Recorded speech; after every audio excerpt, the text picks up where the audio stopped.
Oh boy, hello everybody. Welcome back to Wireheads. This is episode 26. This is the second part of the episode where I get to do some stuff and talk about things. And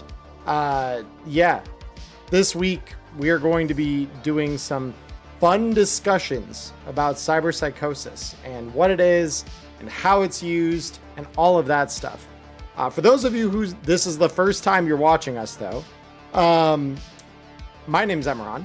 I do professional GM stuff over on StartPlaying. I run games. I run a live stream game every Monday currently, which is Neon Inferno, Mondays at 7:30 Pacific. And then joining me, of course, is my co-host. Why, hello there, cuties. My name's Diamond. Anyway, hi, everybody.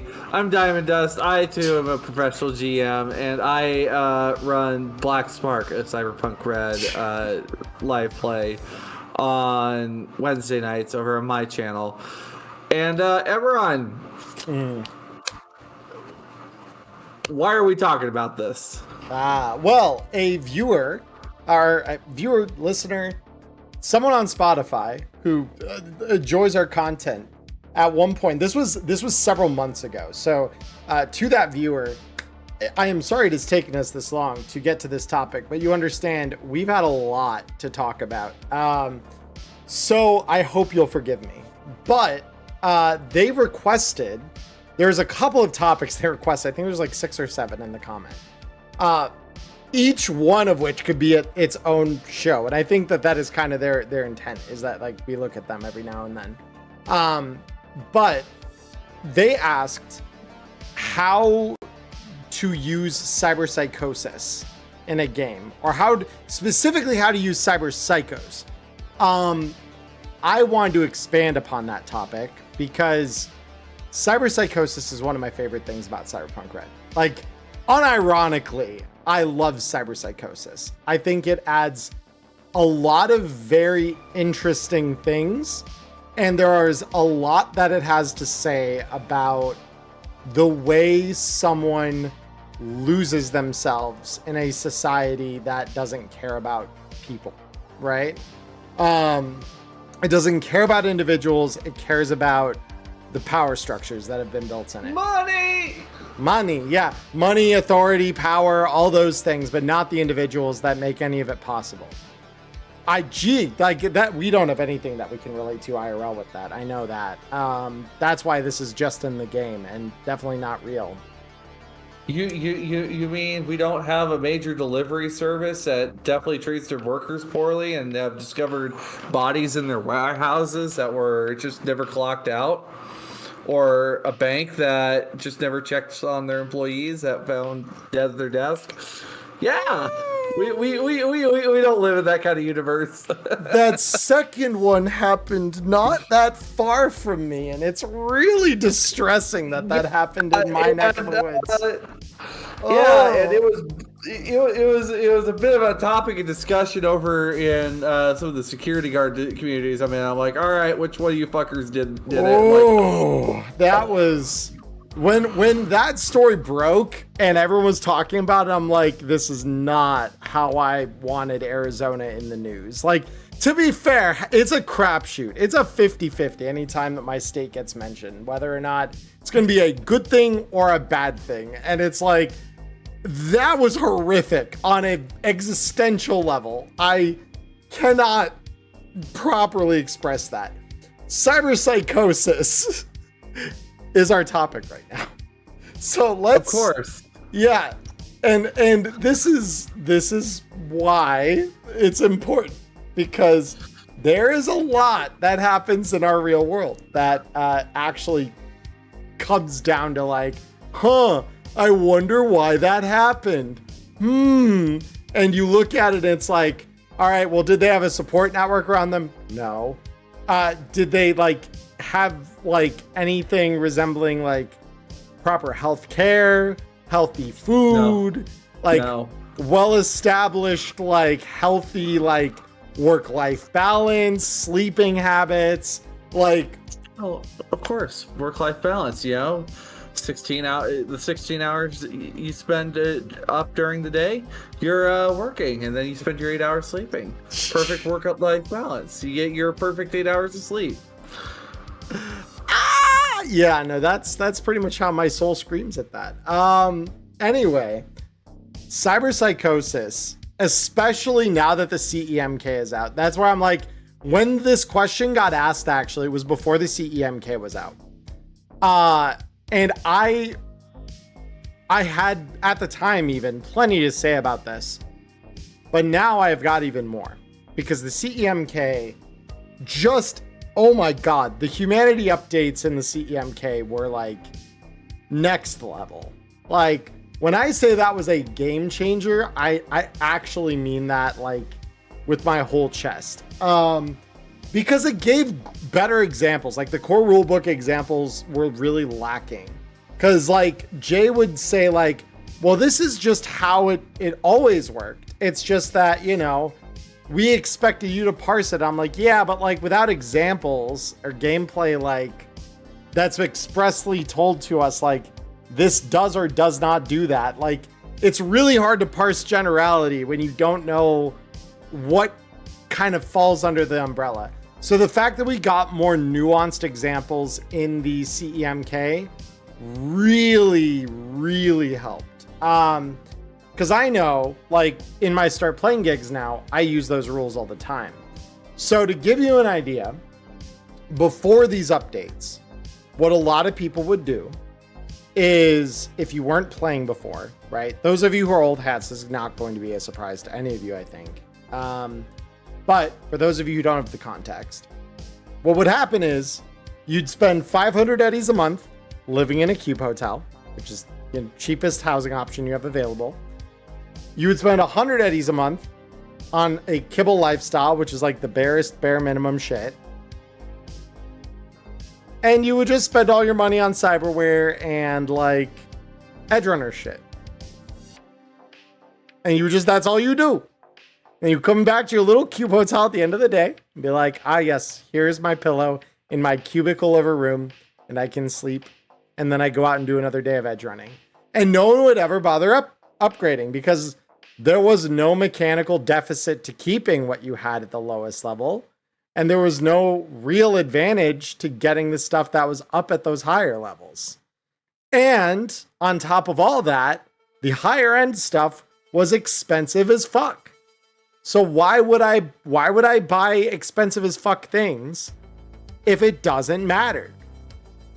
And they tried to like fix this a couple times because like Black Chrome clarified all of the extra stuff around your lifestyle, right? Like, so if you had a kibble lifestyle, it showed you exactly how limited you were, as opposed to like the pre-pack lifestyles or fresh food, and like how much more you could do under a lifestyle.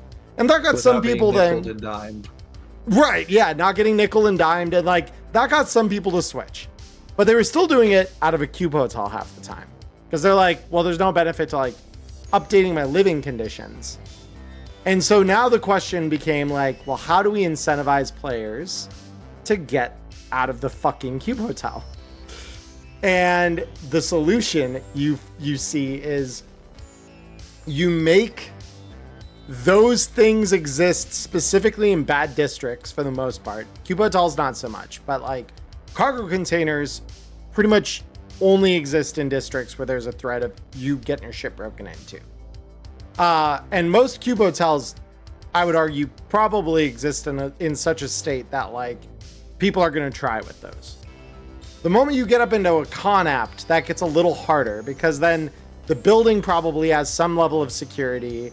Your unit is one of many and it has enough room that you can hide things, right? So even if it does get broken into, you've got more reasonable places you could stash things so that they don't get found, right? And there's security. So it's like, okay, like that's good. And then they release these humanity rules and they're like, by the way, if you live in really nice housing, like a Corpo Conapt or better, you just get passive humanity every month.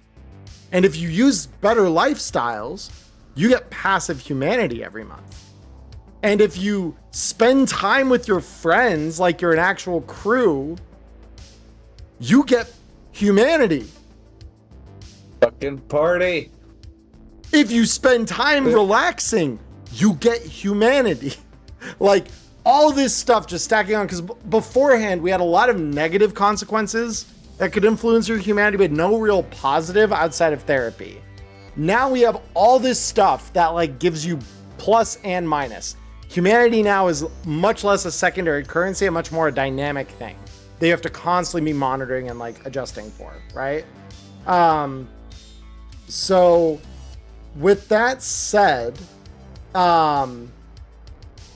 you will find that like cyberpsychosis beforehand, you only got like one real consistent way, which is you gambled on installing a ton of cyberware and you lost. Or you did some really fucked up shit and your GM called for a humanity loss roll, because those existed. Like I said, you didn't have the humanity gain rolls to like counteract it.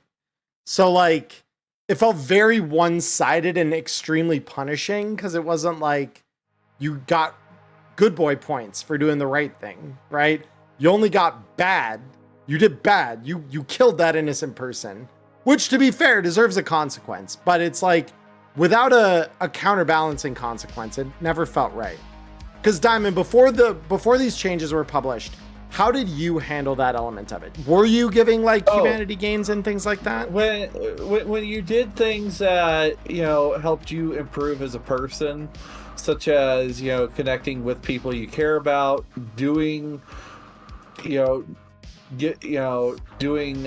things that are, you know, selfless, or even just like getting away from like everything for a bit.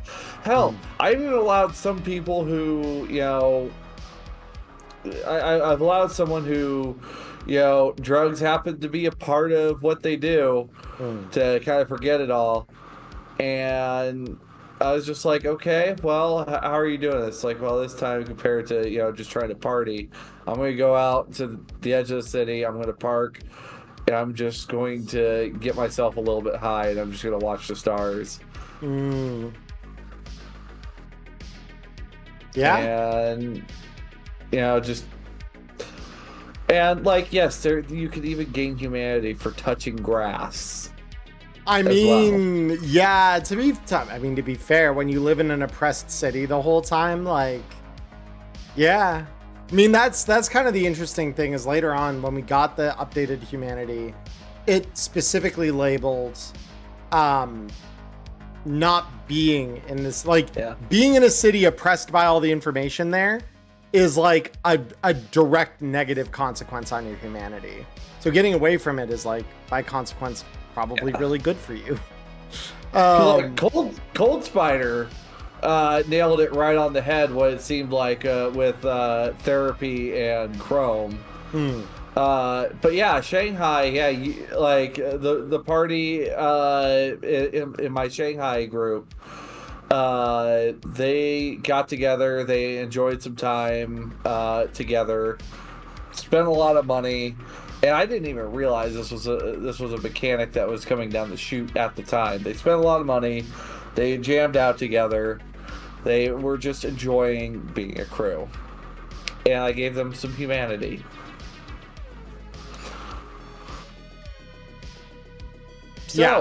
So when we start talking about cyberpsychosis and what it is, let's talk about, like, fundamentally in the universe, what exactly is it, right? So the first thing is, cyberpsychosis is effectively a depersonalization disorder, right? It is, you lose sense of your own humanity and therefore the humanity of the people around you, because it is incited by, but not limited to being caused by, implanting yourself with a lot of cyberware, usually unnecessarily, right? So like, if I just take my arm off and replace it with a shiny metal one that ostensibly operates in some ways better than my old meat arm did, like, that is kind of crazy, right? Because I'm taking off a perfectly functional body part that works fine and like replacing it with another part. And so this leads to the person thinking of themselves as interchangeable, replaceable parts. And this leads to them losing sight of like, I am a person, and you instead become a sum of those parts. And if I am a thing, other people are things. And if those other people get in my way, they're just things, and I can eliminate them without suffering any emotional distress. And you walk far enough down that road, and eventually you just lose sense of what it means to empathize with others. And ta-da, you're kind of crazy. You are what we now refer to as a cyberpsycho. And there is a path to get there. Mechanically in the game, these are marked by your empathy. So the moment you're below empathy 3, you start suffering things off of the hair psychopathy checklist, which is printed in the core rulebook in the Trauma Team chapter. And you are encouraged, I believe the first step at 2, it's you need to role play 3 elements off the checklist. And once you're below 1, it's 5. And you just start losing everything, right? You become self-aggrandizing, your ego's through the roof, you are reckless, violent, easy to anger, like all these things that we see cyberpsychos in the other, cyberpunk literature that we have doing all the time. So now, when we see what is it and how it's measured, so in the game's terms, you lose humanity every time you install cyberware. You gain and lose humanity as well by doing acts. That's why we were talking so much about the CEMK at the top of this, because it's really, really important to realize, like, it is this dynamic scale that you're constantly kind of working your way up and down, constantly. Like a certain man in the game says, everything, it's chutes and ladders, and you just got to climb up the ladders and avoid the chutes, that's pretty much the way that humanity works. And so if you ever go below 0 humanity, you become cyberpsycho. So the moment you go negative, it's really important you know that. Positive 5, like if I've got 5 humanity, which I've had on my characters, I'm not cyberpsycho, not fully, right? I've still retained my own agency. My GM may say you suddenly start hallucinating, and you're going to roleplay that. I've done this to Nyla on Neon Inferno, if you want to see how I handle that from the GM side of the table. But it is very like you start losing sense of yourself, right? And where you are and what's going on. And as you slowly like snap and fall and fall and fall and fall, it's like eventually you lose yourself, completely lose yourself. Mechanically in the game, you hand your character sheet to your GM and you say, here you go, GM. And they have to roleplay you to your worst tendencies. Have you ever had to do that to someone, Diamond? Actually, like take their character sheet from them? Yes, I have. I have a character sheet for a party right now because somebody packed themselves full of cyberware, did horrible things, ate kibble, and lived in a cube hotel. Yeah, that certain guy that also tried to pump himself full of immunoblockers? Yeah, he didn't make it. That guy that's got all the cyberware in him. And, I'm just keeping him in my back pocket. His worst tendencies, he is a very stealthy bastard, and he is a very accurate one, too. So, yeah, I'm going to make him a fucking menace. Yeah. So, and the key thing to remember here, because this question just came up in chat, and so I want to clarify this so that everyone can hear this. If you lose an arm in combat, right? Like or you suffer a loss of a limb somehow, and you need to is medically necessary for you to replace that limb. Like, it's not just like I chose to take my arm off, but like my arm got taken off for me, and now I need to replace this. There is a grade of cyberware you can get called medical grade, and it's just a prosthetic. It has no slots. It does not cost you humanity to do that. Because at that point, you aren't replacing it with something better. You're just replacing it with a prosthesis, which You are making yourself whole. Right. Is what you're doing. Right. So ultimately, that doesn't cause you humanity loss because again, you're just bringing back something you already had, and not enhancing its functionality, which is why non-medical grade cyber limbs still cause you humanity loss, even if it's medically necessary to replace a limb, because it is better than your original limb was. So losing the arm is seen as a blessing, and that's weird, right? That is so anti the way that it should be that like there's some cognitive dissonance at play there, and that never turns out well for people usually, unless they're given tools to cope with that, right? You know, that's why therapy exists. That's why their friends and support networks exist. So when we talk about using someone who is cyberpsychotic in the game, how do we do that? So Diamond, what's your favorite use of a cyberpsycho? Like if you're going to drop a cyberpsycho into play, I know you've had redeems in the past where someone can just call a cyberpsycho attack.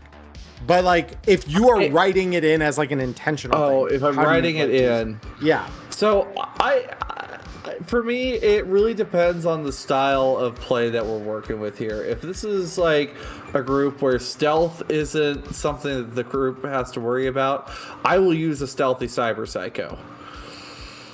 If this is a situation where they are trying to be quiet and trying to go unnoticed,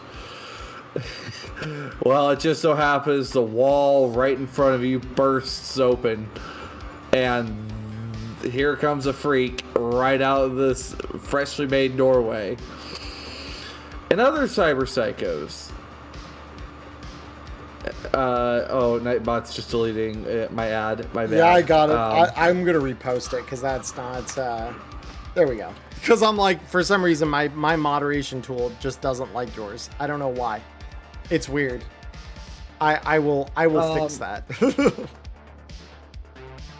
But like, also cyber psychos that just like they're fully functional, but like they're cunning. They could look at you in the face, smile, and all it takes is just moments later, and then they are digging a knife into your back or Wolvers. The way I tend to use cyber psychos is they are always going to act opposite to the party in some way, shape, or form to really throw a wrench in how the party's trying to operate. They are disruptive. They attack at random for the most part, unless that person's become an enemy to a player, and then I make it very personal and very targeted. Yes. Well, and I think there are some really great ways to use cyberpsychosis. Like right now, we're going in Neon Inferno through a situation that someone is slipping off the edge, and the party wants to help them. And it's like, if you make the party care about the person who's losing their mind, they're not just a mindless enemy now. They are, oh fuck, we liked this person. We want to make sure they don't go that way. So what do? You talk them off the edge, or in Nyla's case, you trick them to taking some immunoblockers so that you have long enough to get to them and like hopefully drag them back from the edge. It is never good to find yourself in that position, and it makes for some great narrative tension that, like, in my opinion, you don't get it any other way, at least not easily, right? That tense sense of like, what just happened? Cards just went everywhere. I did nothing. What? I'm sorry. That totally threw off my train of thought. Literally. I suppose. Yeah. With playing 52 card pickup over there. More than that, but yeah. Another thing with cyber psychos that you need to be aware of is cyber psychos. There is very few that can be reasoned with that I've encountered. Hell, I think there's only been one that could be reasoned with, but they are very, very difficult to reason with. It took our medtech like a fucking legendary role in order to make it happen. Not quite, but very high. For like the roll they had to make was based on a roll ability that typically you don't need to roll. Like typically you're never needing to roll above like a DV13 for that. And I think the ask was for it to be like it was like a DV, I forget if it was or something. 17 or a 21. Yeah, like it was, I think it was a 21. Like it was insanely high. Like the ending where you reason with that guy, very fucking hard to get. Bottom line, it is like, it shouldn't be easy to reason with a cyber psycho ever, because they are, by the very nature of their affliction, they're unreasonable. That's what I was saying before, where like the moment that person goes from being a rational reasoning person to being a cyber psycho, they can flip from being an ally to an enemy. And there's a tension when that, like, you're in limbo between those states, because they could view you as a threat instead of someone who's trying to help them, right? Because they're not reasoning like you are with like all of your empathy, all of your cognition and all of that. They are just, they've lost it. They've lost the plot, right? So there's a lot of that you have to consider. And I've just got a few more cards here to pick up. So.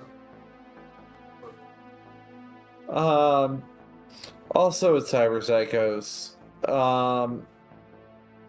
the cyber psych, like the core rulebook cyber psycho is supposed to be a boss. Yes. Cyber psychos need to be tough. They need to be a really, really I think some other qualities with cyber psychos, they need to be unpredictable. Yeah. They like make like the way they attack the party or attack people unpredictable, hard to guess, erratic. I mean, like that's the thing. Like they might focus on one person because like they've got the shiniest cyberware, even if they're not the biggest threat. And the moment they're shot by the guy who is the biggest threat, maybe have them switch one big attack to that person and then continue harassing the rest of the party. Like, have the party think like, oh, I've got him. And then, nope.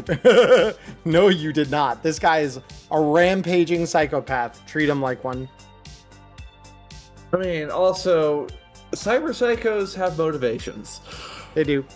Some probably more simple than others. Yeah, some may be more discernible than others even. Very, some we found are very, very disturbing. And it's just like, oh boy, I'm sure glad that this person has someone that they really, really care about in their life that unfortunately doesn't care about them, because that really, it really, really weighs well on the humanity. Mm-hmm. Yeah.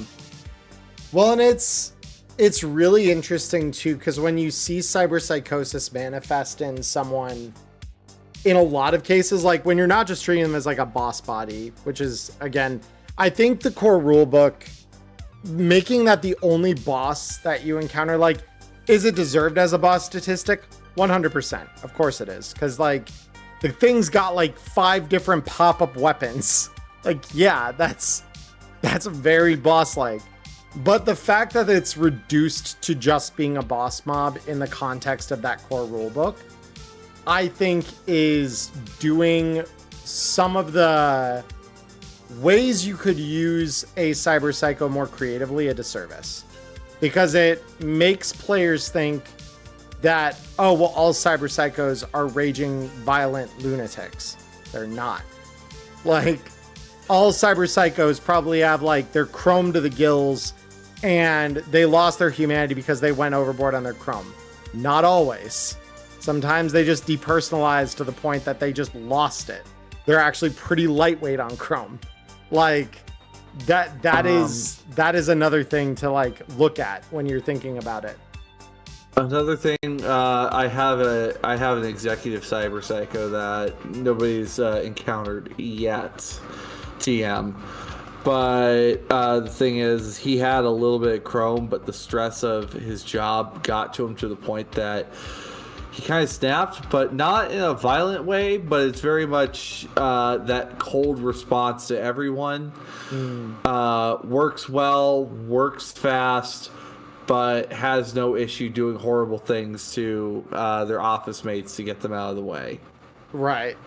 Like that, and because that's the big thing is it's like when I talked initially about like you view people as things, right? What does that look like in practice? Well, if your office mate is in your way and you have no regard for them and their personhood, you could just smash their skull against the wall. And if no one stops you or objects to that, they're out of your way. And that's all that you recognized is there was an obstacle. The obstacle is now a paint on the wall, and I am unbothered now. Peace. And also, I mean, I could also see it with some of the more social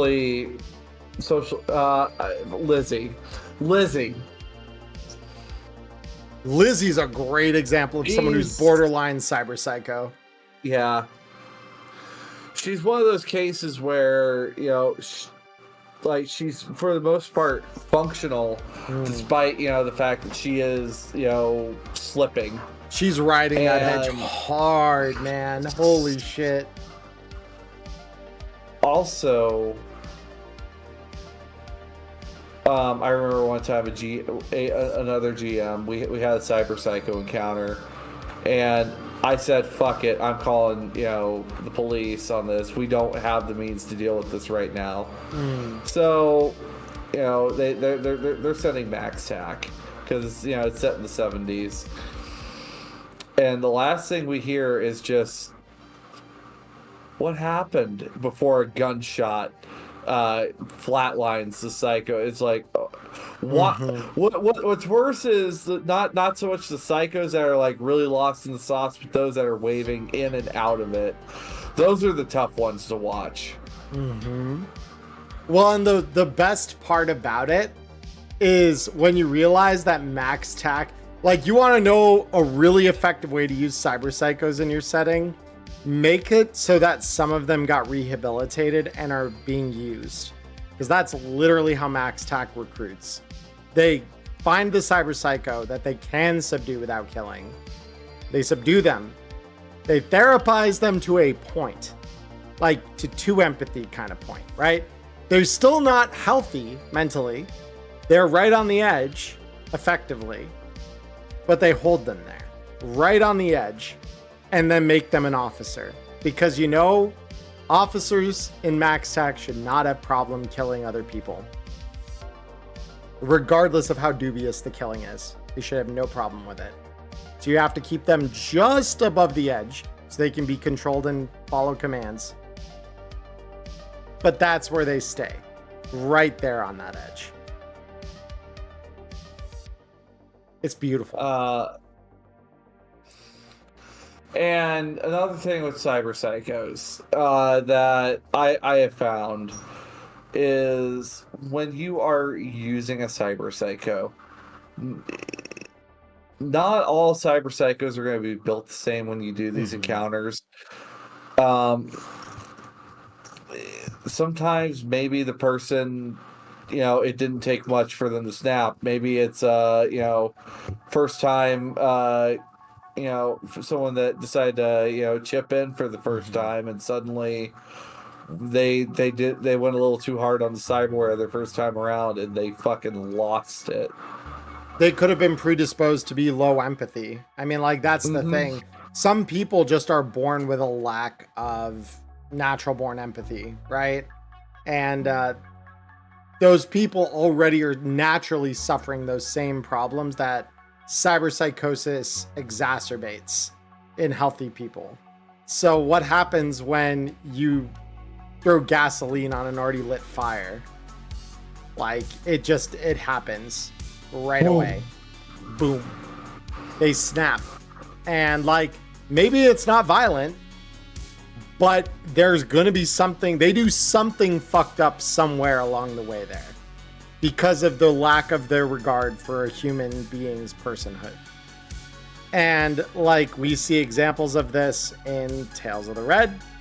There's a mission where you aren't even aware that someone is cyber psycho until like deep in and learn exactly what he has done.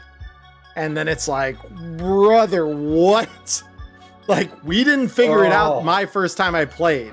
We didn't actually figure it out. And we're like, I'm sorry, he was a psycho the whole time? What the fuck?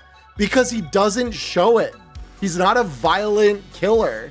He's just weird, right? Like, he just comes off as kind of weird, kind of like he's like out of touch with reality a little bit, but like not in a malicious way. So you're like, okay, like this is just some odd techie, right? Like, it's not like he's a threat, right? Like, if anything, you empathize with him because his plight is relatable. And then it's like, the rabbit hole is so deep on that one. So it should be stated that like cyber psychos are multidimensional. They can be used all kinds of different ways. And I think like the best cyber psychos are the ones you don't realize up front or the borderline cyber psychos that until they snap, you never realize exactly how close to the edge that they are. And then when you get them to that point, you have to make the really hard choice between, do we try to save them or do we like put them out of their misery? Because there is going to be very little chance we can do anything about it, right?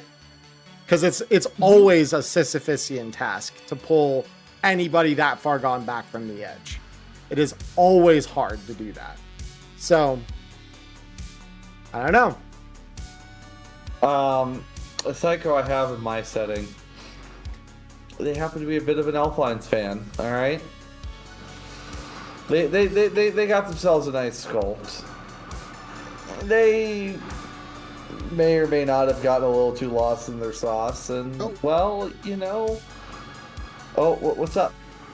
Oh, my light just died. My light died for 5 seconds. It went just like boom. I'm like, that's not. But, you know, maybe that bigger fella that's going walking by looks more like a bear wolf, or you know that FBC looks like a Zazalif, and then you know they're kind of losing it.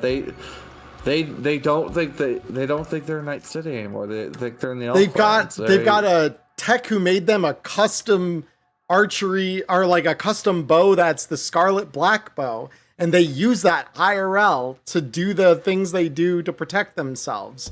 Or maybe they've got like a custom knife that is like exactly a replica of one in the game, and all of a sudden they lose sense of their reality. It breaks down around them, and yeah. It starts to just fly off the handlebars real fast.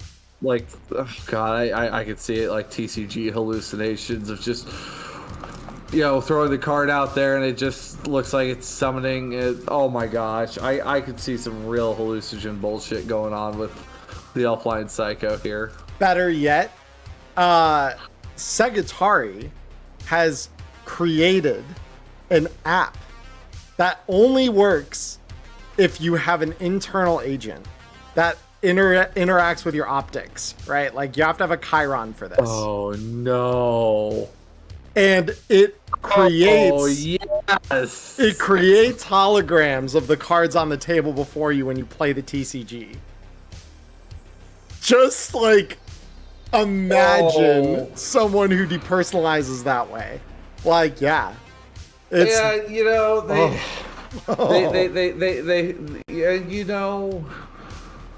Erewhon never loses until that one time that Erewhon lost, and then Erewhon won afterwards. And I got this shiny new deck of cards.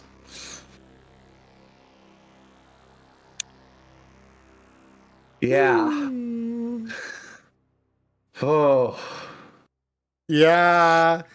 So, how do you use cyber psychos, everybody? In conclusion, you use them as both a way to communicate players' humanity back to them by giving them a foil against which to compare themselves. Or you use them as a reminder of how dark the future really is. They should never, just like most things in Cyberpunk, they should never be an empty body of hit points that your players are tearing apart. They should still very much have a personality to them. There should be a reason that they are worth saving to somebody. Maybe not the players, maybe not the party, but they should be worth saving to someone. And the fact that they weren't should matter. That's all I'm saying. Yeah. Also on top of that, like when your players start to get a little bit low, people will notice. Their friends are going to notice. I would like to make a callback to Neon Inferno Season 1. Yep. I loved that. The writing that was literally one of my favorite things that whole season.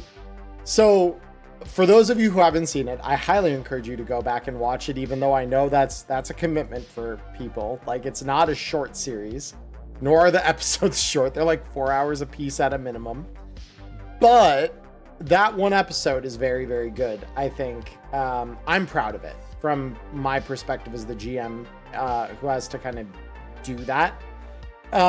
So the context is this. One of the players is like, he was 2 or less empathy. Like, he was sliding fast, and he had told me specifically, his player, the player of this character had told me, I am not going to seek help on my own. I need someone to call me out. And I'm like, you got it. So I literally made it a point where the players their mission was to go to this fixer in a club that he owned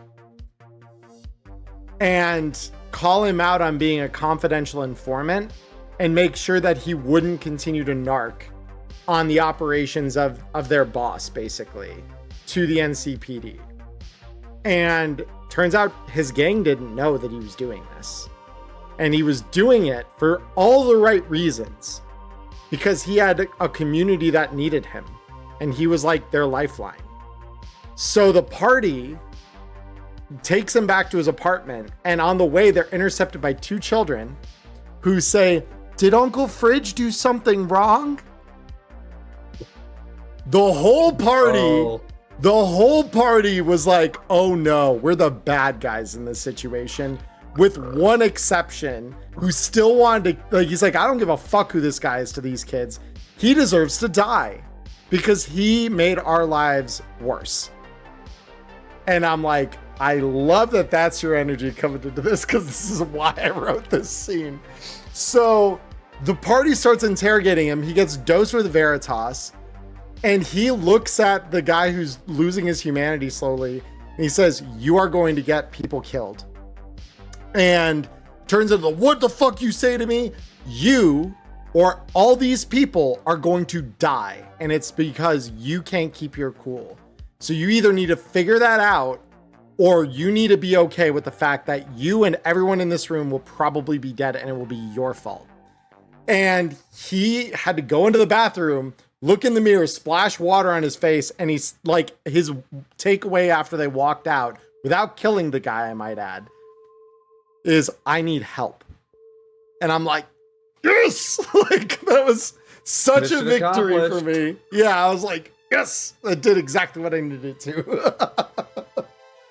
So that's another way to use it. Like, Cyberpsychosis is a system that should remind the players that they are losing a part of themselves in the cases where they are slowly fading away that way, you know?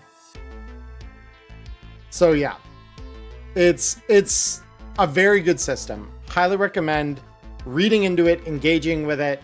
and finding better ways to use your cyberpsychos than just being a big, beefy, HP filled, chrome filled stat block, because they are so much more than that. And they can really serve to remind players of why you edge run, and also like where the line is. You know, when do you know you've gone too far?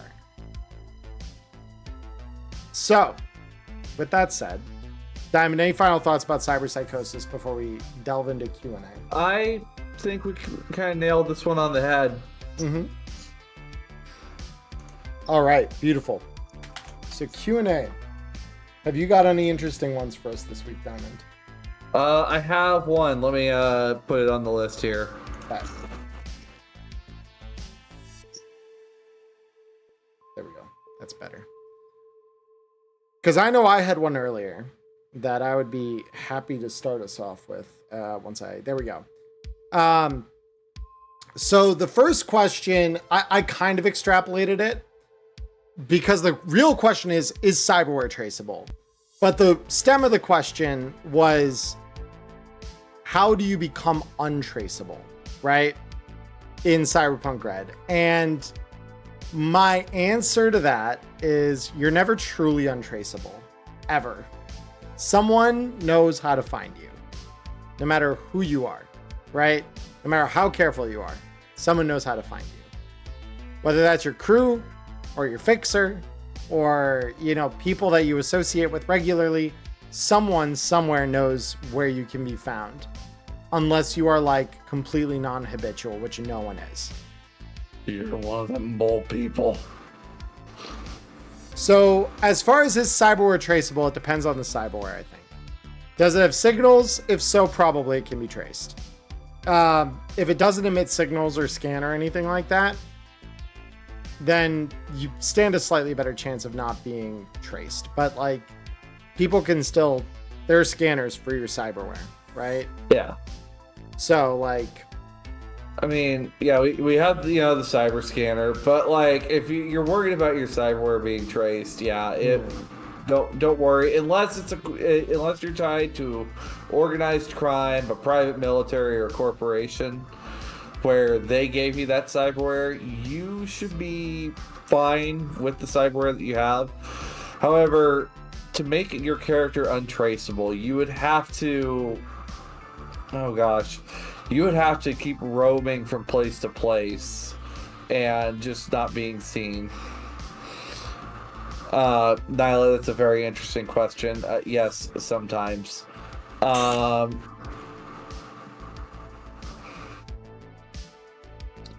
Anything alt-link compatible is where I'd say, yeah, I can see that, yeah.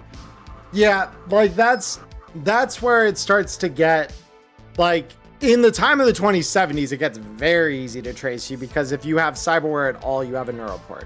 Neuroports connect out. That's how you can be quick hacked. Therefore, you are traceable.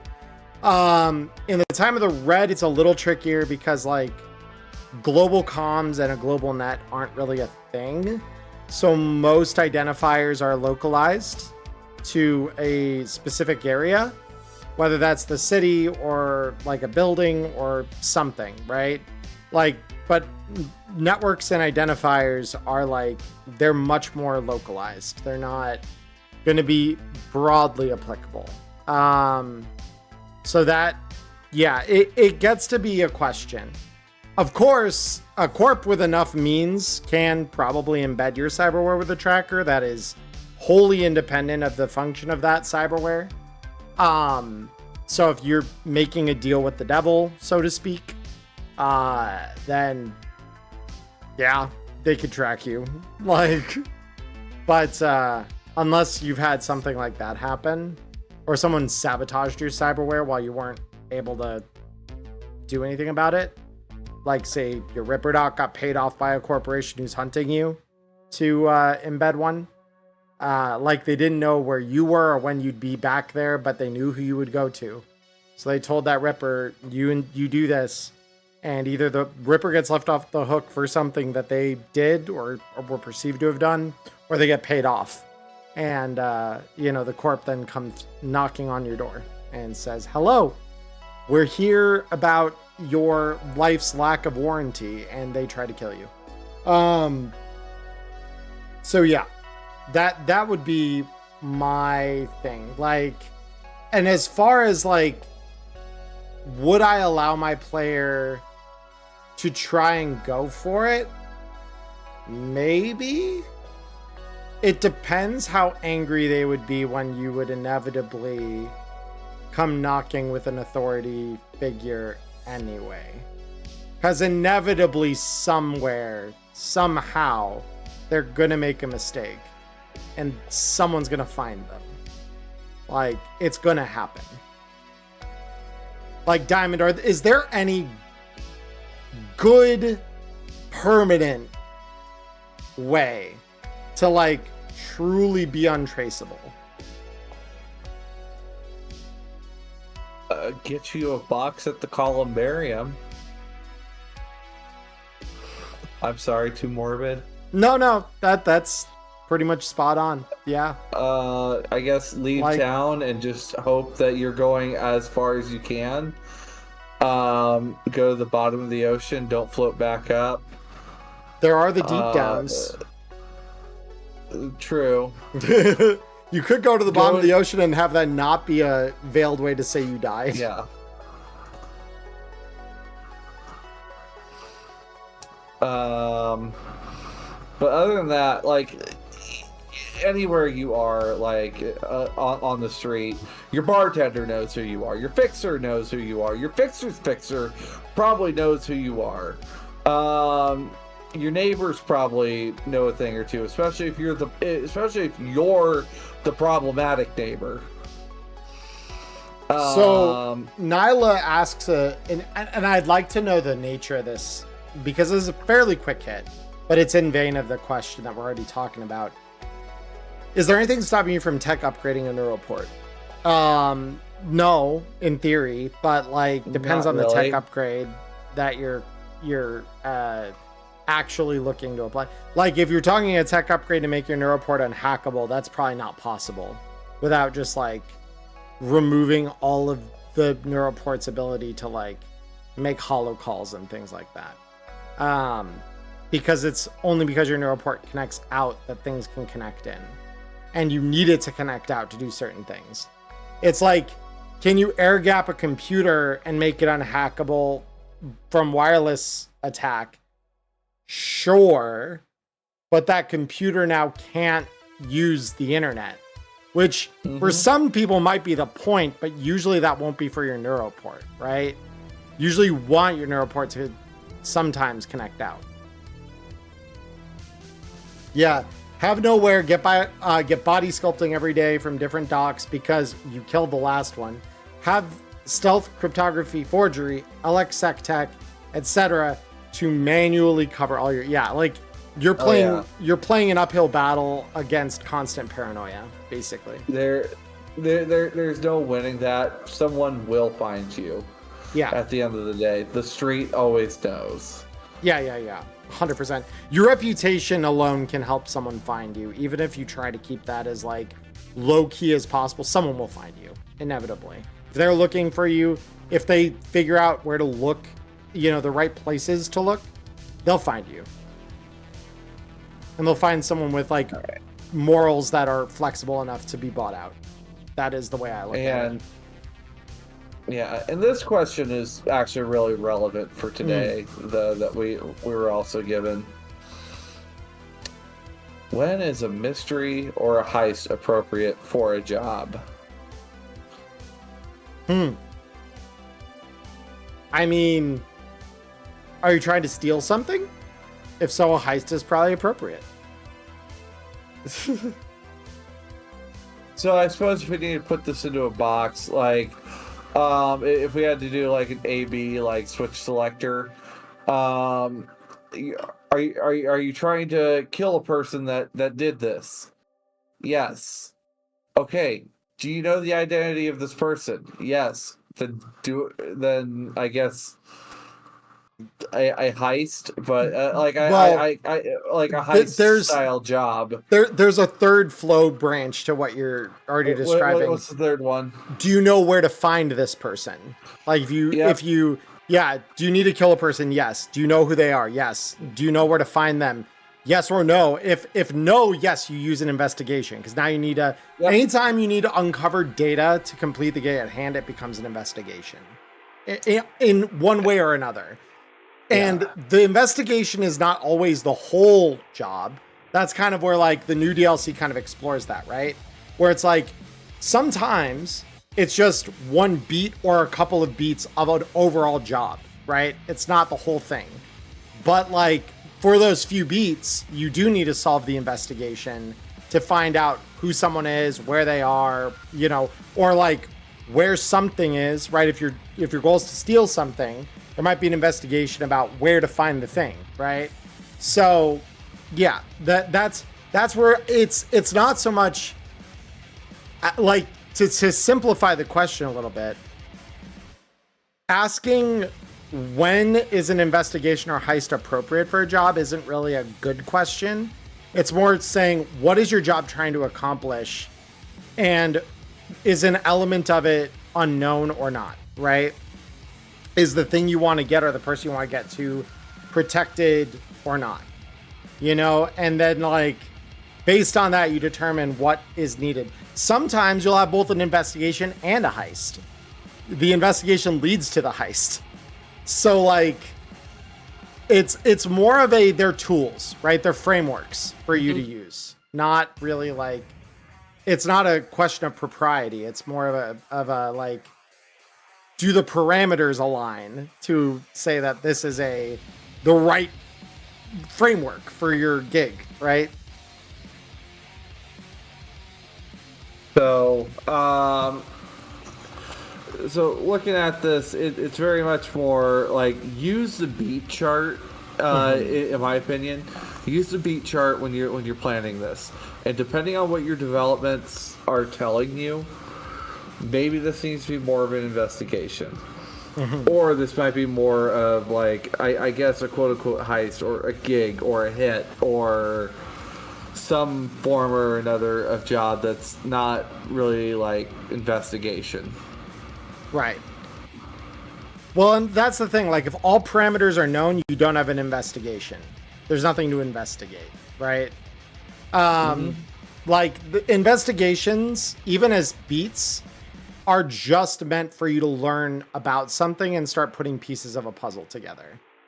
But it doesn't mean that that's your whole gig, right? It just means that for that chunk of the gig, you need to learn something, and it's not currently known. It is an unknown quantity, and you need to discover the quantity in order to be able to solve the gig. Like, to use a gig I wrote, Pay to Win, there is the whole, like, I would say first half of that gig is effectively an investigation into how did Derek Seiler get his yellow account hacked, and then who did it, right? Once you know those things, doing the gig you were hired for, which is to get his account back and deal with the guy so that he never does it to anyone else ever again, those become easier to do. Because then now we're beyond the point of like needing to learn things. We are at the doing phase, right? You pieced it, now finish the job. But yeah, it's usually an obstacle. The investigation is in those cases is its own obstacle to completing the gig. But yeah, anything else for? Do we have anything else for the list? Let me check my DMs. Yeah, chat. If you have more questions for us, send them. Give us questions. We want to answer them. I also let me look back on Spotify here and see if there's a something that we could run it down.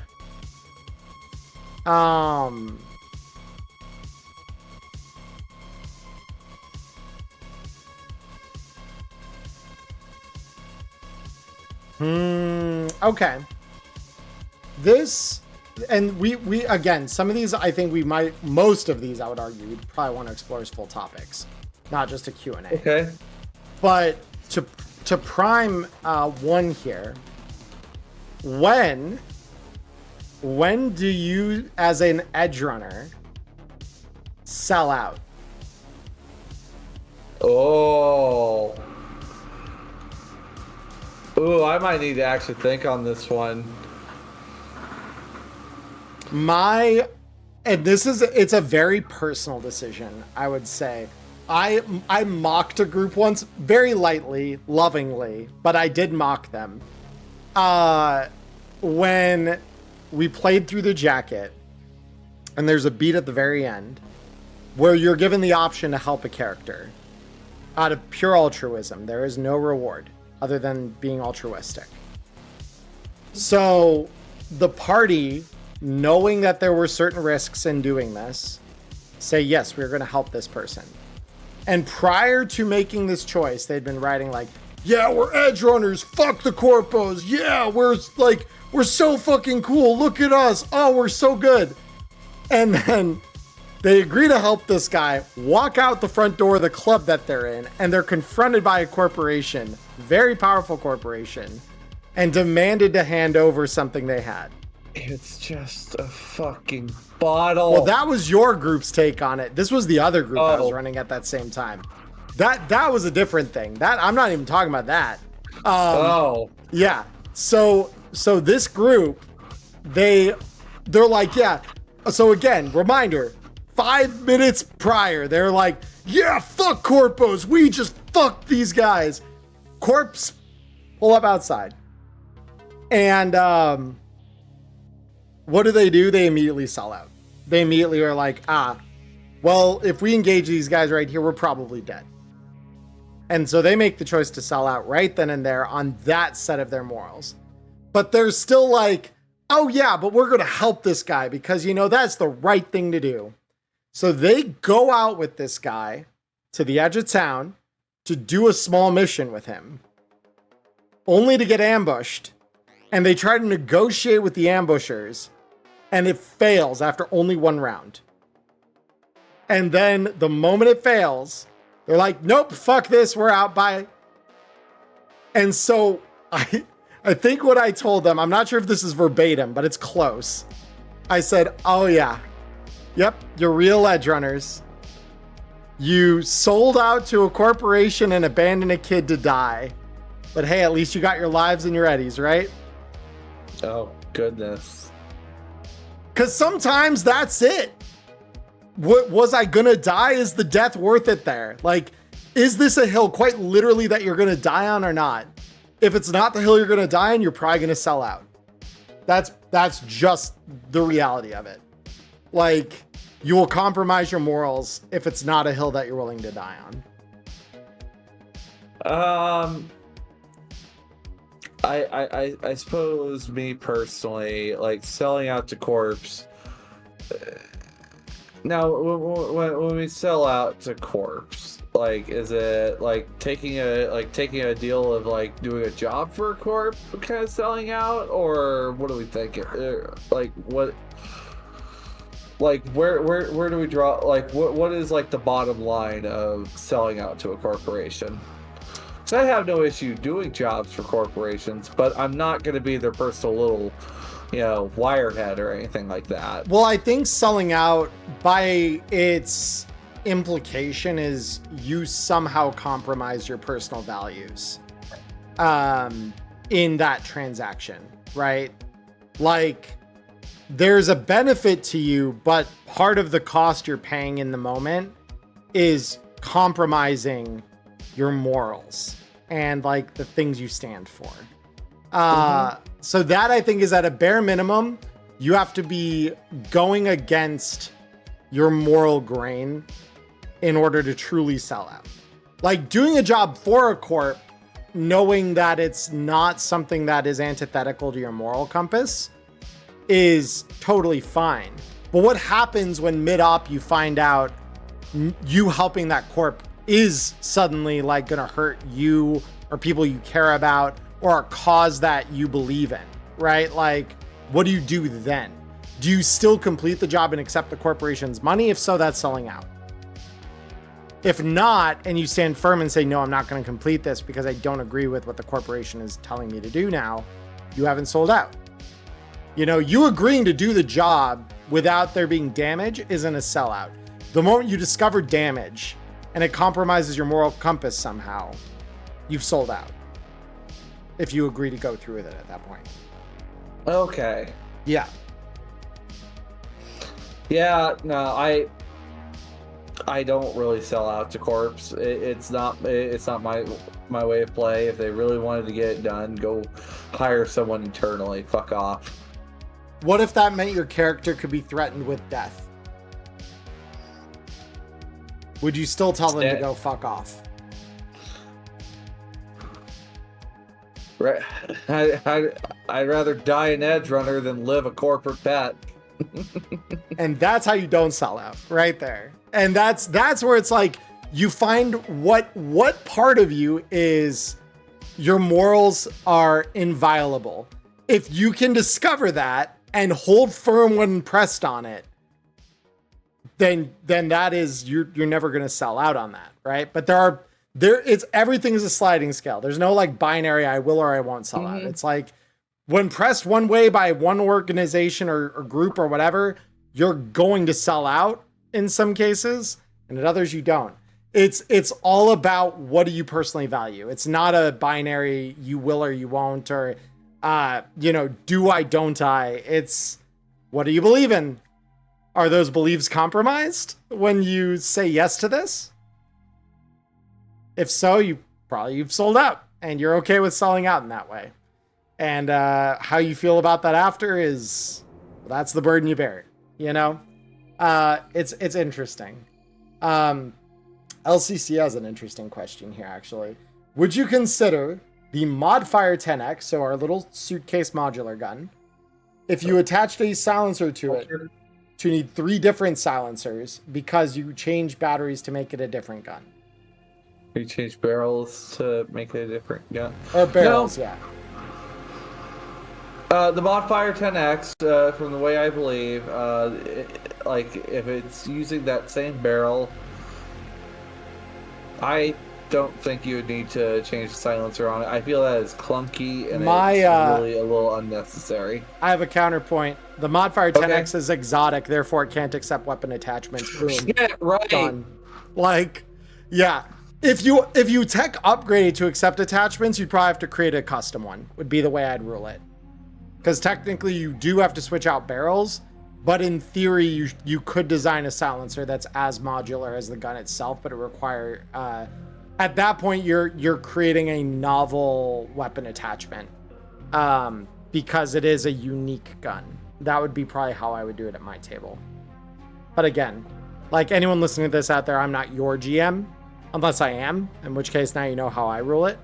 But like for those of you who don't play at my table under my game mastering, then ask your GM what they think about like an exotic upgrade to that, because that at that point you're tech upgrading the Modfire to accept it in the first place, and then you have to determine how you would judge that, right? Technically you could have 3 different silencers because there are 3 different barrels, or you just invent one that fits all 3 and you can like modulate it. But yeah. Well, but yeah, I do think maybe like edge runner morals might be like not so much like player morals at the table, but like where edge runners need to draw their lines. I think that would be a great topic for discussion here at some point. It could be. I worry about being too prescriptive with that though, because it's not like what I consider my moral compass for a character is not going to be what someone else considers a moral compass for theirs. Because it's not, that's why I said like there's no clear like right or wrong, I do, I don't, sell out. And like there's no one or the other answer to the question. It's like, how motivated are you and how moralistic are you, right? Like, Are you the kind of moralist who like will fight to the death for anything that you believe in deeply? If so, like you probably won't sell out, right? Like ever. And you'll probably die before, like too long. You probably die quicker than most people in Night City because of that. But like, if you want to die with a heart of gold as an edge runner, that's your choice. Everyone has the right to die on their terms. And if those are your terms, you can die on them. Like there are certain things that I definitely know my characters would never compromise on, and they would die for those things, and they would die on those terms. That's not me like being snarky and judging you across your screen. Mm-hmm. Even though I do that sometimes, but this is not one of them. It's literally you're gonna have to determine that for each character you make. What fits for one character isn't gonna fit for others. Oh. Yeah. Wow. Covered a lot today, actually. Yeah. A new DLC, a major mental illness that plagues Cyberpunk, and a lot of really hot button questions. Well, maybe not hot button questions, but questions that I didn't realize could really be hot button if we really touched on it. But yeah. Yeah. No, I think what I'd like to discuss in the vein on this as an actual topic, that it's not the same thing, but it's because I think we talked about this at one point. I don't remember if it was on stream or not, but we talked about like it'd be funded. I think it was on Monday actually in the Neon Inferno after game chat thing that I do. We talked about like lines and veils as like a GM, basically. Like what topics should you like just never engage with because they're just dramatically unsafe and unstable? Which ones do you like address softly and like with care and some precision, and which ones are like greenlit most of the time? Like it's really, really hard to find cases where like these things become really, really problematic. I think like, yeah, the sliding scale of GMing safely would be a fun topic to discuss in the future for sure. Cause that's more the question I think that does have a fairly binary answer. Like it's not perfectly binary, but there are definitely topics that I think GMs are willing to cross in their mind, and they're like, oh, my players won't mind doing that. And then they come to the table and they're like, I did not think about what I would yield as consequences for my actions. And they're like shocked when they come out the other end. They're like, I should have thought about this a little more. So that'd be a good one, I think, to discuss. So I think I'll probably will put that on our topic board here before the night's over, just so we don't forget about that. Right. Yeah. But yeah. Yeah. Also, to whoever donated the $5 to the PAX U fund, I greatly appreciate it. Thank you. Help the Wireheads do game stuff at PAX U. We are very excited to be given the opportunity, so it does help. Thanks, Lisa. Thanks, Dolan. Yeah. Thank you, Pondsmiths, for hooking the crew up over here. We greatly appreciate your belief in us. We will not let you down. So, anyway. Question. Would you let a player pay for their... No. Nope. Some landlords aren't fixers. They need that cold hard cash in order to give to Night Corp to pay for the electric, pay for the water. Yeah. Look, Chum, if you want to sell that gun to make rent, sell the gun. I'm not a fixer. That's what most of my landlords would tell my players. Like, no, if your landlord happens to be a fixer, like I guess apparently in the case of Wood Chipper, according to No Place Like Home, she happens to own like quite a few properties, like nearby camp. Yeah, but it's like garages and shit. Like maybe in some cases, but they'd still probably want cold hard eddies, because like goods can't always move. And they then assume the risk of taking on hot goods, which is not what they want. What do you mean you don't want a top secret Militech submarine? What? The USS McDonaldson was right there for the What do you mean I'm gonna get you killed? Like, look, do you want the sub or like not? Because like I would like to keep. You don't want this? Okay, I guess I'm home. I guess I'll live on the submarine. Fuck you. That's actually the best response. That you'll live on the submarine right up until Militech sends another one to reclaim it, and by reclaim it I mean they might just sink it, Causing an international crisis to happen. One stupid edge runner stole their property, and the people who knew will vouch for it. So You would have to, get in word with, I don't know, like Rex or Mr. K to get rid of that shit. and even then they might not take it on because they're like, the fuck you think I am, born yesterday? I'm not taking on goods that hot. Tangle with one of the biggest military corporations in the world? Fuck that. No way. Like, yeah, this is why selling things is not always easy, and why equivalent value isn't truly equivalent. There's baggage with goods usually. But yeah. How much would you rent out a submarine houseboat for? I don't know.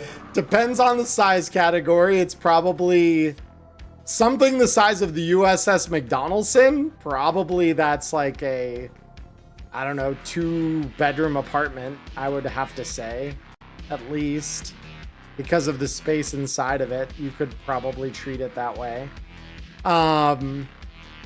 But for something small, like a group, like a maintenance sub or something that like is a single room, I mean, effectively that's a cube hotel or a cargo container probably.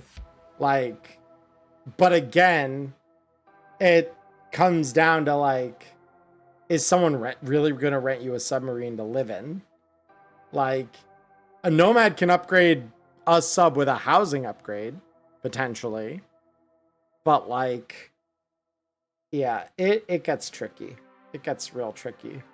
I don't know if I don't know that any landlord would ever rent a submarine. Like, anytime you rent a vehicle that can get moved by its inhabitants, that sounds like a bad choice in a world where things aren't as interconnected as they once were.